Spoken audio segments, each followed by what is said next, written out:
अस्सलाम वालेकुम। Welcome to Physiofeed channel. हम आज क्रायोथेरेपी को डिस्कस करेंगे जो कि most commonly use pain management approach होती है इन फिजियोथेरेपी। तो सबसे पहले हम इसका प्रिंसिपल देखते हैं। इसका बेसिक प्रिंसिपल ये है कि जब भी हम आइस अप्लाई करते हैं स्किन पे, बेसिकली जब भी हम आइस को अप्लाई करते हैं स्किन के ऊपर, तो हमारे पास क्या होता है, स्किन से बेसिकली कंडक्शन के थ्रू जो है, स्किन से जो है ना वो हीट कंडक्ट होती है आइस में, ठीक है, ट्रैवल करती है। और ये जो प्रोसेस होता है इसके लिए बेसिकली एनर्जी रिक्वायर्ड होती है। अब इस सारे प्रोसेस को हम लेटेंट हीट ऑफ फ्यूजन कहते हैं।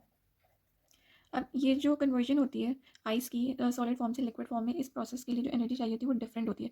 अब सपोज अगर हम कन्वर्ट करते हैं 1 ग्राम ऑफ आइस को into 1 gram of water at 0 degree Celsius, ठीक है, अगर हम आइस को कन्वर्ट करते हैं तो हमें उसके लिए अराउंड जो है 336 जाउल्स एनर्जी रिक्वायर्ड होती है। सिमिलरली अगर हम 1 ग्राम ऑफ वाटर की कन्वर्जन करते हैं, बेसिकली कोल्ड वाटर की, ठीक है, और या उसको यूज़ करते हैं, तो उसके लिए जो हमें एनर्जी रिक्वायर्ड होती है वो 155 जाउल्स होती है, जो कि कंपैरेटिवली लो होती है इन कम्पेयर टू आइस। तो इस वजह से जो है हम आइस को प्रेफर करते हैं एज अ मीडियम या एज अ टूल फिजियोथेरेपी या पेन मैनेजमेंट के लिए, ठीक है। और तो अब हम क्रायोथेरेपी के फिजियोलॉजिक इफेक्ट्स को डिस्कस करते हैं, जो यहाँ पे लिस्ट डाउन किया हुआ है। हमारे पास जो सबसे पहले फिजियोलॉजिक इफेक्ट आता है वो हीट प्रिजर्वेशन का, ठीक है। तो जो हम सबसे पहले जो इसको डिस्कस करते हैं हीट प्रिजर्वेशन को, अब इसमें इनिशियली हमारे पास क्या होता है, सपोज हमारे पास एरिया ऑफ इंजरी है, ठीक है। अब जब भी हम यहाँ पे आइस अप्लाई करते हैं तो हमारे पास जो सर्कुलेशन होती है वो बेसिकली रिड्यूस हो जाती है, और हमारे पास जो है वेजो कंस्ट्रक्शन होती है, ठीक है। वेजो कंस्ट्रक्शन का प्रोसेस होता है, उसकी वजह से क्या होता है, होम्योस्टैटिक रेगुलेशन की वजह से या उसके प्रोसेस की वजह से आफ्टर सम टाइम वहाँ पे डायलेशन होती है, ठीक है। अब ये जो वेजो कंस्ट्रक्शन और डायलेशन का प्रोसेस होता है ये ऑल्टरनेट पीरियड्स ऑफ टाइम पे होता रहता है। अब जब वेजो डायलेशन होती है तो उसकी वजह से क्या होता है, जो हमारे पास एट्रियोवेनस एनास्टोमोसिस होता है वो क्लोज हो जाता है। अब ये जब यहाँ से जो एनास्टोमोसिस से क्लोज हो जाएगा तो जो ब्लड का फ्लो कैपिलरीज में होता है ना वो इंक्रीज कर जाता है। कैपिलरीज में जो है ब्लड फ्लो जो है वो इंक्रीज कर जाएगा। अब जब बेसिकली ये जो हमारे पास एवी एनास्टोमोसिस था ना, ये क्या कराता है, ये बेसिकली सिर्फ थर्मो रेगुलेशन में हेल्प कर रहा होता है। अब ये जब क्लोज हो जाता है तो और जो ब्लड फ्लो है जब कैपिलरीज को जाता है, इसकी वजह से हमारे पास क्या होता है, दो टाइप के हमारे पास बेसिकली इफेक्ट्स आते हैं। एक हमारे पास जो स्वेलिंग है वो रिड्यूस हो जाती है इनिशियली, और इसके अलावा जो हमारे पास टिश्यू डैमेज होता है वो कंट्रोल हो जाता है। अब ये जो दोनों इफेक्ट्स होते हैं हमारे लिए इंपॉर्टेंट होते हैं। सो इस वजह से जो है हम हीट प्रिजर्वेशन जहाँ पे हमने जस्ट उसमें करवानी होती है एरिया ऑफ इंजरी के अराउंड, ताकि वहाँ पे जो है एक्सेस ब्लड फ्लो ना हो, तो इसको हम वहाँ पे यूज़ करते हैं, ठीक है। अब इसके अगर हम फिजियोथेरेपेटिक इफेक्ट्स को डिस्कस करते हैं तो उसको हम 4 बेसिकली पॉइंट्स में हम उसको डिवाइड कर लेते हैं। तो जो हमारे पास पहला आता है उसमें ये है कि कोई स्पोर्ट्स रिलेटेड हमारे पास इंजरी के साथ पेशेंट आया है, ठीक है। अब उसकी वहाँ पे ब्लीडिंग हो रही है, हमने उसको कंट्रोल करना है, तो वहाँ पे हम उसको आइस अप्लाई करेंगे। अब अगर हम इस प्रोसेस को और इन्हांस करना चाहते हैं तो इनिशियली तो हम आइस अप्लाई कर देंगे। उसके बाद अगर हम उसको कंप्रेशन बैंडेज अप्लाई कर देंगे तो जो हमारे पास इफेक्ट अचीव होना होगा वो ज़्यादा अच्छा हमारे पास जो है, कंप्रेशन बैंडेज हम अप्लाई कर देंगे, ठीक है, ये हो जाएगा। उसके बाद जो हमारे पास सेकंड इसका फिजियोथेरेपेटिक इफेक्ट ये है कि सपोज बेड सोर्स के साथ पेशेंट है, ठीक है, एग्जांपल ले लेते हैं। बेड सोर्स के साथ जो है पेशेंट है, अब वहाँ पे हमने क्या करना है, स्वेलिंग को रिड्यूस करवाना है या हमने मेटाबोलाइट्स जो वेस्ट है उसको रिमूव करवाना है। तो आइस की एप्लीकेशन जो है इधर इस प्रोसेस में भी जो है इफेक्टिव होती है, ठीक है। इसके अलावा जो पेन रिसेप्टर्स होते हैं हमारे पास वो बेसिकली स्टिमुलेट हो रहे होते हैं जब कोई भी पेनफुल स्टिमुलस आता है, पेन रिसेप्टर्स, ठीक है। अब हमारे पास क्या होगा कि जब हम आइस को अप्लाई करते हैं तो ऑब्वियसली वहाँ पे जो सर्कुलेशन होती है उसका चेंज आता है। उसकी वजह से क्या होता है कि ये जो मेटाबोलाइट्स इकट्ठे हुए होते हैं एरिया ऑफ इंजरी के अराउंड, वो वहाँ से ट्रांसफर हो जाते हैं, तो जो पेन रिसेप्टर्स की एक्टिवेशन होती है वो इनहिबिट हो जाती है, ठीक है। और इसके अलावा हमारे पास जो इसका नेक्स्ट या फोर्थ जो है थेरेप्यूटिक इफेक्ट है वो हम डिस्कस करते हैं बेसिकली कि जब भी हमारे पास जो है हमारे पास हॉफ्स लॉस जो है वो उसको एक्सप्लेन करता है, ठीक है। इसको हम अभी डिस्कस करते हैं। इसमें क्या होता है कि जब भी जो है टेम्परेचर जो है हमारे पास बॉडी टिश्यू का वो डिक्रीज करता है, उसकी वजह से क्या होता है, जो वहाँ पे मेटाबोलाइट्स का एक्सचेंज होता है या वो जो एक्टिविटी होती है मेटाबोलाइट्स की वो भी जो है रिड्यूस कर जाती है। अब सिमिलरली अगर टेम्परेचर इंक्रीज होगा इसी के ऑपोजिट, तो वहाँ पे जो थर्मोजेनिक एक्टिविटी होगी वो भी इंक्रीज होगी। तो इनका जो है बेसिकली डायरेक्ट रिलेशन है, थर्मोजेनिक एक्टिविटी, ठीक है, वो भी इंक्रीज होगी। तो ये जो हीट प्रिजर्वेशन है और ये जो इसके फिजियोथेरेप्यूटिक इफेक्ट्स हैं, ये इसमें जो है आइस की एप्लीकेशन हमें जो है हेल्प कर रही होती है, ठीक है। अब हम इसके नेक्स्ट हम नेक्स्ट इसके फिजियोलॉजिक इफेक्ट की तरफ मूव करते हैं, ठीक है, जो कि न्यूरल रिस्पॉन्स है। अब न्यूरल रिस्पॉन्स में बेसिकली हमारे पास क्या होता है, हमने जिस तरीके से जो हमारी प्रीवियस वीडियोस हैं टेंस इंटरफेरेंशियल थेरेपी के रिलेटेड, उसमें हमने पढ़ा था हमारे पास फाइबर्स होते हैं डिफरेंट टाइप्स के, लार्ज डायमीटर फाइबर्स भी होते हैं और स्मॉल डायमीटर फाइबर्स भी होते हैं, जिसमें से जो हमारे पास ई डेल्टा और सी फाइबर्स है वो स्पेसिफिकली पेन के स्टिमुलस को कैरी कर रहे थे। अब हमारे पास क्या होता है, जो हमारे पास कोल्ड रिसेप्टर्स होते हैं ना वो कंपैरेटिवली जो है ज़्यादा होते हैं स्किन में एज़ कम्पेयर टू जो हीट ट्रांसफर या जो थर्मल रेगुलेशन को कैरी करते हैं, ठीक है। अब हमारे पास 3 टाइप्स के हम रिसेप्टर्स ले लेते हैं, ठीक है, ये फाइबर्स ले लेते हैं हमारे पास।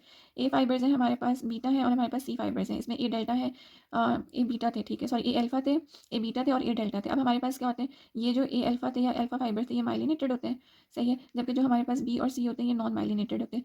और सबसे पहले अगर हम बेसिकली आइस की एप्लीकेशन करते हैं तो इनिशियली जो हमारे पास डैमेज आता है वो ए फाइबर्स के ऊपर आता है, बेसिकली इस ऑर्डर में वो प्रोग्रेस करता है, ठीक है। अब हमारे पास अगर तो ए फाइबर्स इफेक्ट होते हैं तो उसकी वजह से हमारे पास जो है मोटर पैरालिसिस के चांसेस इंक्रीज कर जाते हैं। लेकिन अगर हम आइस की एप्लीकेशन करते हैं उसमें ए फाइबर जो इफेक्ट नहीं होते, तो उसकी वजह से जो हमारा जो इफेक्ट होता है कि हमने पेन को रिड्यूस करना है और हमने स्पास्टिसिटी को रिड्यूस करना है, वो हमें अचीव हो जाता है, ठीक है। अब जो इसका थर्ड थेरेप्यूटिक इफेक्ट होता है वो पेन की इंटेंसिटी होती है उसको रिड्यूस करना होता है, ठीक है। अब ये बेसिकली इसको हम दो पार्ट्स में डिवाइड करते हैं। जो सबसे पहला है कि जो हमारे पास कोल्ड रिसेप्टर्स होते हैं वो क्या करते हैं, जो हमारे पास कोल्ड रिसेप्टर्स होंगे ना, ये जो इम्पल्स कैरी करते हैं ना, ये लार्ज डायमीटर फाइबर्स के थ्रू कर रहे होते हैं। अब हमने टेंस की वीडियो में जिसमें हमने पेन गेट को डिस्कस किया था उसमें हमने कहा था कि अगर तो लार्ज डायमीटर फाइबर्स के थ्रू इम्पल्स कैरी होती है तो वो जो हमारे पास स्मॉल डायमीटर फाइबर्स होते हैं, सी फाइबर्स और ई डेल्टा फाइबर्स, वो उनको इनिबिट करते हैं। तो इस वजह से क्या होता है, जो हमारे पास पेनफुल स्टिमुलस होता है उसकी इनिबिशन हो जाती है। सेकंड हमारे पास जो है इसका मैकेनिज्म है कि पेन किस तरीके से रिड्यूस होता है, कि जो कोल्ड बेसिकली जो स्टिमुलस होता है या जब हम आइस अप्लाई करते हैं वो खुद भी जो है नॉक्शियस होता है बेसिकली। अब उसकी वजह से क्या होता है कि वो जो स्टिमुलस है वो मिड ब्रेन पे जाके एक्ट करता है और मिड ब्रेन में से जो है या मिड ब्रेन जो है वो एंडोर्फिन्स और इनकैफेलिन्स को रिलीज़ कराती है। एंडोर्फिन्स को प्लस इनकैफेलिन्स को जो है वो रिलीज़ कराती है। ये फर्दर जो पोस्टीरियर हॉर्न जो हमारे पास स्पाइनल कॉर्ड का पार्ट था, ये स्पाइनल कॉर्ड में लोकेटेड है, पोस्टीरियर हॉर्न, ये उस पे जाके एक्ट करती है और वहाँ पे इनिबिशन हो जाती है। बेसिकली ये जो है पेनफुल स्टिमुलस को इनिबिट करते हैं फर्दर, ठीक है। अब ये जो पेन की रिडक्शन होती है ना, ये बेसिकली हमारे पास शॉर्ट टर्म होती है। अब अगर तो हम इसे एनहांस करना चाहते हैं, ये जो थेरेपेटिक इफेक्ट हमारे पास आ रहा होता है, तो इसमें जो फिजियोथेरेपिस्ट होता है वो या तो स्ट्रेंथनिंग एक्सरसाइजेस या मोबिलाइजेशन की टेक्निक्स को इनकॉर्पोरेट कर सकता है ताकि जो थेरेप्यूटिक इफेक्ट है वो और ज़्यादा अच्छा अचीव हो सके, ठीक है। अब जो हमारे पास एक और इसका जो फिजियोलॉजिक इफेक्ट है बेसिकली फोर्थ, वो एक्साइटेटरी कोल्ड से रिलेटेड है। ये बेसिकली एक्साइटेटरी कोल्ड से रिलेटेड है। ये बेसिकली क्या होता है, ये एप्लीकेशन एक टेक्निक होती है आइस की जिसको भी हम आगे एप्लीकेशन की जो है मेथड में डिस्कस करेंगे। इसमें बेसिकली क्या होता है, अगर तो हमने इनिबिटेड कोई भी मसल है और वहाँ पे हमने कॉन्ट्रैक्शन इंड्यूस करवानी है, कोई भी हमारे पास इनिबिटेड मसल है वहाँ पे हमने कॉन्ट्रैक्शन इंड्यूस करवानी होगी, तो इस मेथड को जो है हम वहाँ पे यूज़ करते हैं। अब इसमें क्या होता है, सपोज कोई पोस्ट ऑप पेशेंट है, ये उस कंडीशन में यूज़ हो जाएगा, पोस्ट ऑप कंडीशन में यूज़ हो जाएगा, या हमने रीजनरेशन करानी है किसी भी मिक्स पेरिफेरल नर्व की, तो ये जो है ये वहाँ पे यूज़ हो जाता है। इसमें हमने अच्छा ये जब ये सक्सेसफुल होगा अगर तो जो उसकी पेरिफेरल नर्व है वो इंटैक्ट है, तो एक हमारे पास फिजियोलॉजिक इफेक्ट इसका ये आ जाता है। इसके बाद हमारे पास लास्ट फिजियोलॉजिक इफेक्ट है वो रिडक्शन इन स्पास्टिसिटी है, इसको हम फर्दर डिस्कस करते हैं। तो अब हमारे पास इसका फिफ्थ फिजियोलॉजिक इफेक्ट है, उसमें बेसिकली क्या होता है, जो स्पास्टिसिटी होती है वो आइस की एप्लीकेशन से जो है वो रिड्यूस हो जाती है।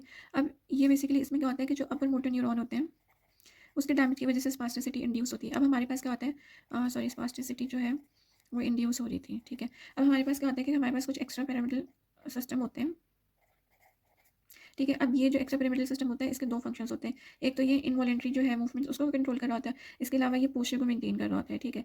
अब ये जो एक्स्ट्रा पिरामिडल सिस्टम्स होते हैं ये एक्टिवेट बेसिकली करते हैं हमारे पास स्मॉल इंटीरियर हॉर्न सेल्स होते हैं उसको, ठीक है।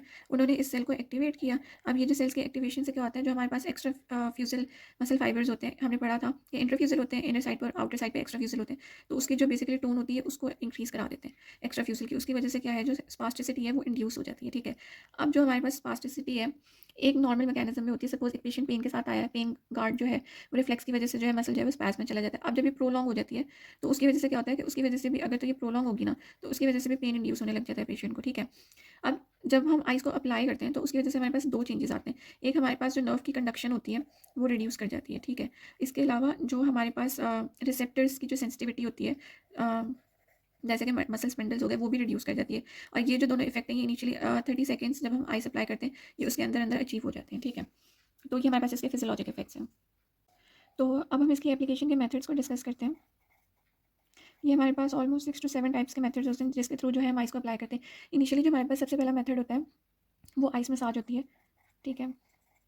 अब इसमें हमारे पास क्या होता है कि हम आइस को क्रश करके हम पॉलीथीन बैग के अंदर जो है क्रश आइस होती है इसको हम पॉलीथीन बैग के अंदर जो है फिल करते हैं और उसको हमने क्या करना होता है कि ऑलमोस्ट फॉर 10 to 20 मिनट्स, ठीक है, 10 to 20 मिनट्स के लिए हमने अप्लाई करना होता है सर्कुलर मोशन के अंदर या टू एंड फ्रो मूव करना होता है। इसमें हमने ये देखना होता है कि पेशेंट जो है वो डायरेक्ट लाई ना करे इस पॉलीथीन बैग के ऊपर और जो प्रेशर होता है ये भी मिनिमम से मिनिमम होना चाहिए, ठीक है। इसके अलावा हमारे पास जो सेकंड मेथड है वो आइस टॉवल्स का होता है कि हम आइस टॉवल्स यूज़ कर सकते हैं। इसमें हमारे पास क्या होता है कि हमारे पास एक बकेट होगी, ठीक है। बकेट में जो हमारे पास 2/3 पार्ट होगा उसका वो क्रश्ड आइस से फिल होगा, ठीक है, क्रश्ड आइस से फिल होगा। और जो 1/3 पार्ट होगा वो बेसिकली उसमें हम 2 टॉवल्स इमर्स करते हैं, ठीक है। वो टॉवल्स से जो है कंज्यूम्ड होगा। अब हमने क्या करना होता है कि कुछ टाइम के लिए ये इसमें इमर्ज रहता है और उसके बाद हम ये जो टॉवल्स है ना, ये ऑल्टरनेट करके बेसिकली एक टाइम पे एक टॉवल जिसको हम ऑलमोस्ट 30 सेकंड से 2 मिनट के लिए अप्लाई कर सकते हैं और ऑलमोस्ट 10 टॉवल्स हम यूज़ कर सकते हैं एक सेशन में, ठीक है। और इसका जो टोटल ट्रीटमेंट सेशन का जो टाइम होता है वो ऑलमोस्ट जो है 15 टू 20 मिनट्स होता है, ठीक है। इसके अलावा हमारे पास एक और मेथड होता है, उसको हम कहते हैं वेपो कूलेंट। हमारे पास स्प्रेज होते हैं, बेसिकली ये स्पोर्ट्स इंडस्ट्रीज़ में हम यूज़ कर रहे होते हैं। इसमें हमारे पास ये जो स्प्रेज होते हैं ये या तो फ्लोरोमीथेन या फिर ethyl chloride, sorry ethyl chloride, इन दो कंपोनेंट्स को जो है यूज़ हुआ होता है इस स्प्रे के अंदर, ठीक है। अब इसमें क्या होता है, ये जो स्प्रे होता है ये ऑलमोस्ट हमने कितने 1 फीट के डिस्टेंस से जो है हमने इसको अप्लाई करना होता है और उसके बाद हमने जो भी इफेक्टेड जो पार्ट होता है उसको हल्का सा स्ट्रेच देना होता है, ठीक है। और हमारे पास इसके अलावा जो एक और मेथड है जिसको हमने बीच में डिस्कस किया था, एक्साइटेटरी कोल्ड का। इसमें बेसिकली हम ऑलमोस्ट 3 स्ट्रोक्स प्रोवाइड करते हैं एट अ टाइम और उसके बाद, और ये जो स्ट्रोक्स होते हैं ये डर्माटोम पे अप्लाई करना होता है, ठीक है। ये जो स्ट्रोक्स होते हैं इसको हमने डर्माटोम्स पे अप्लाई करना होता है। ये जो स्ट्रोक्स हैं मसल कॉन्ट्रैक्शन इंड्यूस करवा रहे होते हैं। एक्साइटेशन होती है हमारे पास, ये जो है ये एंटीरियर हॉर्न सेल जो होता है ये उस पर जाके एक्ट करता है और वहाँ से जो है हमारे पास कॉन्ट्रैक्शन इंड्यूस होती है। इसके अलावा जो हमारे पास एक और मेथड है वो वर्लपूल का है, बेसिकली वो वर्लपूल का है, ठीक है। इसमें हमारे पास क्या होता है, इसका जो टेम्परेचर होता है वो almost around 0 to 10 degree Celsius होता है और इसमें बेसिकली आप पूरी जो एक्सट्रीमिटी होती है हमारी वो हम इसमें इमर्स कर सकते हैं, ठीक है। और इसका जो सेशन होता है वो ऑलमोस्ट अराउंड 10 मिनट्स होता है और इसको हम डिवाइड भी कर सकते हैं शॉर्टेस्ट जो सेशंस होते हैं हमारे पास उसमें, ठीक है। तो ये हमारे पास कुछ एप्लीकेशन मेथड्स है। अब इसके बाद हमारे पास इसकी इंडिकेशंस आ जाती हैं कि हम किन कंडीशंस में जो है आइस की एप्लीकेशन जो है नेसेसरी होती है। इनिशियली हमारे पास कोई स्प्रेन हुआ है, स्पोर्ट्स रिलेटेड जो भी इंजरीज होती हैं, एंकल स्प्रेन हो गया, उसमें यूज़ कर सकते हैं। इसके अलावा जहाँ पे मसल्स कॉन्ट्यूजन होता है, जैसे स्पोर्ट्स में क्वाड्राइसेप्स का जो कॉन्ट्यूजन होता है वो मोस्ट कॉमन होता है। इसके अलावा जहाँ पे हमने पेन को रिड्यूस करना है, हमने स्पास्टिसिटी को रिड्यूस करना है, वहाँ पे यूज़ कर सकते हैं। या जहाँ पे हमने एक्साइटेटरी स्टिमुलस इंड्यूस करवाना है, इसको हम वहाँ पे भी यूज़ कर सकते हैं। एक्साइटेटरी स्टिमुलस इंड्यूस करवाना है, इसको हम वहाँ पे भी यूज़ कर लेंगे। अब इसके बाद हमारे पास इसकी कुछ कॉन्ट्राइंडिकेशंस होती हैं।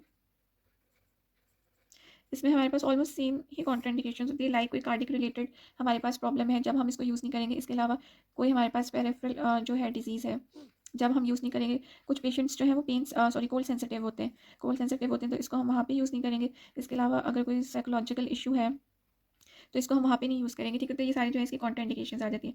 अच्छा, इसमें हमें ये देखना होता है कि जब हम आइस को अप्लाई करते हैं तो हमारे पास जो है ice burn, basically skin burn ना हो आइस, तो उसमें ये होता है कि हम ऑल्टरनेट या बीच में शॉर्टेज सेशंस में जो है डिवाइड कर देते हैं। तो आई होप आप लोगों को ये समझ आया होगा क्रायोथेरेपी से रिलेटेड जो भी इन्फॉर्मेशन थी। इसके अलावा आप लोगों की कोई भी क्वारीज हो तो वो आप कमेंट्स में पूछ सकते हैं। थैंक यू एंड अल्लाह हाफ़िज़।